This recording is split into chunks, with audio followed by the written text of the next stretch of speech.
اللہ کے خوبصورت ناموں میں سے ہم دیکھیں گے الکریم، الاکرم۔ اس کے دو معنی ہیں، ایک تو یہ کہ کرم کرنے والا، مہربان، یا پھر عزت والا۔ سورۃ الانفطار میں اللہ تعالیٰ کا فرمان ہے، یا ایہا الانسان ما غرک بربک الکریم، اے انسان کس چیز نے تجھے دھوکے میں ڈال دیا تجھ کو تیرے رب کے بارے میں، الذی خلقک فسواک فعدلک، وہ جس نے تجھے پیدا کیا پھر درست بنایا پھر برابر کیا، فی ای صورت ما شاء رکبک، پھر جس صورت میں چاہا تجھ کو ترکیب دی۔ یعنی اللہ تعالیٰ اس میں بتا رہے ہیں کہ اللہ تعالیٰ کے کرم کو، اس کی مہربانی کو سمجھنے کے لیے انسان اپنی ساخت کے اوپر ہی غور کر لے کہ اللہ تعالیٰ نے اس کو کس طرح سے بیلنس بنایا اور کس طرح سے اس کو ترکیب دی ہے۔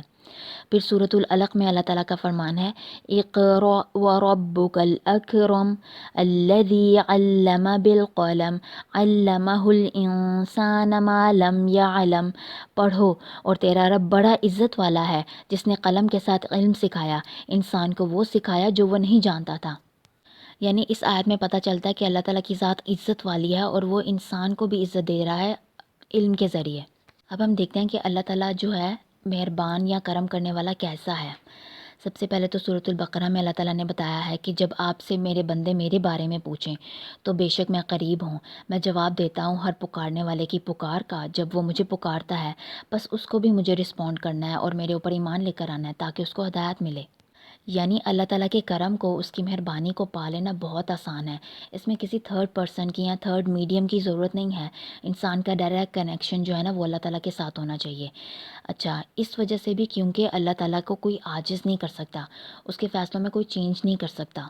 اور اس وجہ سے بھی کہ اللہ تعالیٰ کی ذات جو ہے ہر قسم کے نقص اور عیب سے پاک ہے اور اس کو کوئی پرواہ بھی نہیں ہے۔ اللہ تعالیٰ کی عطا اور احسان جو ہے نا وہ ہر انسان کے اوپر ہے، پھر چاہے وہ مومن ہے یا کافر ہے۔ اگر وہ مومن بھی ہے، مسلمان بھی ہے تو فرما برداری میں زندگی گزارا ہے یا گناہوں میں زندگی گزارا ہے، ہر کسی کے اوپر اللہ تعالیٰ کی عطا اور احسان ہے۔ اس کو سمجھنے کے لیے ہم دیکھیں کہ ہمارے پاس جو بھی نعمتیں ہیں، جو کچھ بھی ہے، چاہے وہ ٹینجیبل ہے چاہے انٹینجیبل ہے، سب کچھ اللہ تعالیٰ نے دے رکھا ہے نا۔ سورۃ المنافقون میں اللہ تعالیٰ نے کہا ہے کہ اللہ کے لیے ہیں آسمان اور زمین کے خزانے، لیکن منافقین اس بات کو نہیں سمجھتے۔ جبکہ سورۃ الحجر میں اللہ تعالیٰ نے بتایا کہ اللہ تعالیٰ کے پاس ہر چیز کے خزانے ہیں لیکن وہ ایک اندازے کے ساتھ اتارتے ہیں، یعنی ہر انسان کو ہر چیز نہیں دے رکھی اللہ تعالیٰ نے، جس کے لیے جو بہتر ہے نا اللہ تعالیٰ کے نزدیک اللہ تعالیٰ نے اس کو وہی دیا ہے، لیکن خزانے سارے اللہ تعالیٰ کے پاس ہیں۔ اس بات کو سمجھنے کے لیے اگر ہم اگزامپل لیں خوراک میں بھی اگر ہم فروٹس کی اگزامپل لیں تو ہم دیکھیں کہ ایک انسان نے اپنی زندگی میں کتنے فروٹس کھائے، یا اپنے اوپر غور کریں کہ میں نے ایک فروٹ جو ہے وہ اپنی زندگی میں کتنا کھا لیا اب تک، یا مرتے دم تک کتنے کھا لوں گی، ہم نے تو کاؤنٹ بھی نہیں کیا، اور دنیا میں جتنے بھی انسان ہیں ساروں نے کتنے کھا لیے، اور جو اس وقت موجود ہیں یا پھر جو گزر چکے اس دنیا سے جا چکے ہیں، یا جتنے لوگ اس دنیا میں اب تک آئیں گے قیامت تک، تو وہ سب کتنا کھا لیں گے۔ تو یہ بات اس بات کو شو کرتی ہے نا کہ اللہ تعالیٰ کے پاس ہر چیز کے خزانے ہیں۔ اسی طرح سے پانی اللہ تعالیٰ کس طرح سے وافر مقدار میں انسان کو دیتے چلے جا رہے ہیں، اور اسی طرح سے باقی نعمتیں، یعنی یہ سب نعمتیں جو ہیں نا یہ سب خزانے اللہ تعالیٰ کے کرم کو، اس کی مہربانی کو شو کرتے ہیں انسانوں پر۔ پھر اب ہم دوسرے معنی کو دیکھتے ہیں کہ اللہ تعالیٰ جو ہے وہ عزت والا ہے، عزت والا ہے اور عزت دیتا بھی ہے۔ اللہ تعالیٰ جس کو چاہتا ہے عزت دیتا ہے، قرآن میں اللہ تعالیٰ نے بہت سی جگہوں پر بتایا کہ اللہ تعالیٰ جس کو چاہتا ہے عزت دیتا ہے، جس کو چاہتا ہے ذلیل کرتا ہے، اور جس کو اللہ تعالیٰ عزت دے دے اس کو کوئی ذلیل نہیں کر سکتا۔ یعنی یہ کتنی پاورفل بات ہے، اللہ تعالیٰ کی کتنی پاورفل صفت ہے کہ جس کو اللہ تعالیٰ عزت دے دیں اس کو کوئی بھی ذلیل نہیں کر سکتا، اور جس کو اللہ تعالیٰ ذلیل کر دیں اس کو پوری دنیا کے لوگ بھی مل کر عزت نہیں دے سکتے۔ اسی طرح سے ہم دیکھیں کہ اللہ تعالیٰ نے جو انسان کو مہلت دی ہے، یہ بھی اللہ تعالیٰ نے انسان کو عزت ہی دی ہے نا۔ ہم دیکھیں اس وقت ایک لمحے میں اس دنیا میں کتنے لوگ ہیں جو گناہ کر رہے ہیں، اور کتنے لوگ ہیں جو اللہ تعالیٰ کو ہی جھٹلائے ہوئے ہیں،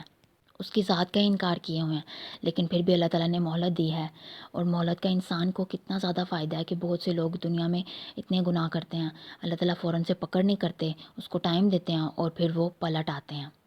پھر ہم دیکھیں کہ اللہ تعالیٰ نے انسان کو ہر چیز دے کر جو ہے نا عزت بخشی ہے۔ اس میں سے ہم علماء کی اگر بات کریں تو اللہ تعالیٰ نے ان کو علم دیا، اپنے علم میں سے ان کو علم سکھایا، علم دیا، اور پھر ان کو نور دیا ہے اپنا، تو یہ اللہ تعالیٰ نے ان کو بہت عزت دی ہے۔ اسی طرح اللہ تعالیٰ مومنین کو عزت دیتے ہیں، اس کو ایمان کی دولت دے کر، اس کو عمل صالح کی توفیق دے کر، اور پھر اس کو ثواب دے کر۔ پھر اسی طرح ہم ایک بہت اہم بات کے بارے میں دیکھتے ہیں کہ اللہ تعالیٰ نے انسان کو کیسی عزت بخشی ہے۔ سب سے پہلے تو اللہ تعالیٰ انسان کے گناہوں کو معاف کر دیتے ہیں، اور دوسرا یہ کہ اس کے گناہوں کو، اس کی برائیوں کو درگزر کر دیتے ہیں۔ یعنی ایک تو وہ گناہ ہو گئے نا جو انسان کے لکھے جاتے ہیں، اور پھر اس کی نیکیاں کرنے سے، اس کی معافی مانگنے سے، اس کی اپنی اصلاح کر لینے سے اللہ تعالیٰ اس کو معاف کر دیتے ہیں۔ اور دوسرا یہ کہ اس کے گناہ لکھے جاتے ہیں لیکن اس کی کچھ نیکیاں ایسی ہوتی ہیں وہ خود بخود اللہ تعالیٰ اس نیکیوں کے ذریعے اس کے گناہ معاف کر دیتے ہیں۔ تو اس کے ذریعے اللہ تعالیٰ انسان کو عزت دیتے ہیں، اور پھر اللہ تعالیٰ انسان کو عزت دیتے ہیں بہت سے اس کے گناہوں کو نیکیوں میں بدل کر۔ یعنی انسان نے اتنے گناہ کیے ہوتے ہیں، وہ بہت سے کوئی نیکی کے کام اس طرح کے کر لیتا ہے کہ وہ اس کی وجہ سے اللہ تعالیٰ اس کے سارے گناہوں کو نیکیوں میں بدل دیتے ہیں۔ تو یہ اللہ تعالیٰ کا بہت بڑا احسان ہے انسان کے اوپر۔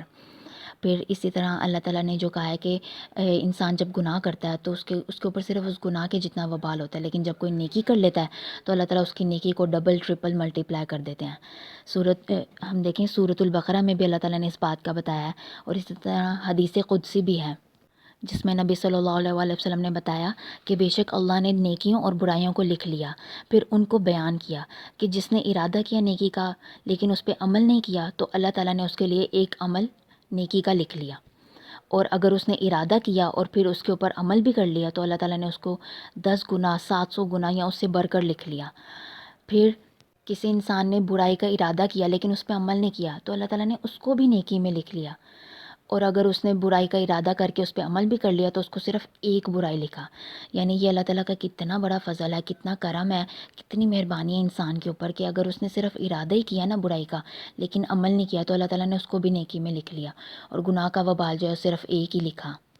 اسی طرح ہم دیکھیں کہ اللہ تعالیٰ نے انسان کو تقوی کی بیس پر عزت دی ہے، تقوی دے کر عزت دی ہے۔ تقوی کس کو کہتے ہیں؟ تقوی کہتے ہیں اللہ تعالیٰ کے بتائے ہوئے احکامات کو فالو کرنا اور اس کے روکے ہوئے احکامات سے رک جانا۔ سورۃ الحجرات میں اللہ تعالیٰ نے بتایا کہ اللہ تعالیٰ نے انسان کو ڈیفرنٹ قبائلوں میں ڈیوائڈ کر دیا، مرد اور عورت کو، یعنی کہ اتنی زیادہ ڈویژن کے ساتھ رکھا، اور پھر اللہ تعالیٰ نے بتایا کہ اس کے نزدیک جو ہے نا پرائیورٹی اس بات کی ہے کہ جس کے اندر جتنا تقوی ہے نا وہی اللہ تعالیٰ کے قریب عزت والا ہے۔ پھر اسی طرح اللہ تعالیٰ نے قرآن کو کہا ہے کہ یہ کریم ہے، یعنی عزت والی کتاب ہے۔ کیونکہ یہ اس ہستی کا کلام ہے نا جو خود عزت والی ہے، اسی لیے یہ کلام بھی عزت والا ہے۔ اور جو انسان اس کلام کو پڑھ لیتا ہے، اس پر عمل کرتا ہے، تو الٹیمیٹلی اللہ تعالیٰ اس کو بھی عزت بخشتے ہیں۔ اللہ تعالیٰ کا کرم، اس کی عزت جو ہے نا وہ بہت وسعت والی ہے۔ جب انسان حقیقی معنوں میں جان لیتا ہے نا اللہ تعالیٰ کی اس صفت کو، اس کے اس نام کی پہچان حاصل کر لیتا ہے نا تو وہ الٹیمیٹلی اللہ کی طرف متوجہ ہوتا ہے، اپنی عبادات کے اندر جو ہے نا اکرام لانے کی کوشش کرتا ہے، اس کی کتاب کے اکرام کے ساتھ، اس کے انبیاء کی پیروی کے اکرام کے ساتھ، اس کے شعائر یعنی کہ جو اللہ تعالیٰ نے انسان کے اوپر فرض قرار دیے ہیں نا ان پہ عمل کر کے، اس کی نعمتوں کا شکر ادا کر کے، اور یہ سب سے بڑھ کر یہ کہ اپنے نفس کا اکرام کرتا ہے انسان، اپنے نفس کے اندر تقوی لے کر آتا ہے، اپنے ایمان کو بڑھانے کی کوشش کرتا ہے۔ اگر ہم اللہ تعالیٰ کا کرم چاہتے ہیں، اس کی مہربانی چاہتے ہیں اپنی زندگی میں، یا پھر عزت چاہتے ہیں، تو ہمیں اللہ تعالیٰ کو اس نام کے ساتھ کثرت سے پکارنے کی ضرورت ہے، اس کے ساتھ تعلق جوڑنے کی ضرورت ہے۔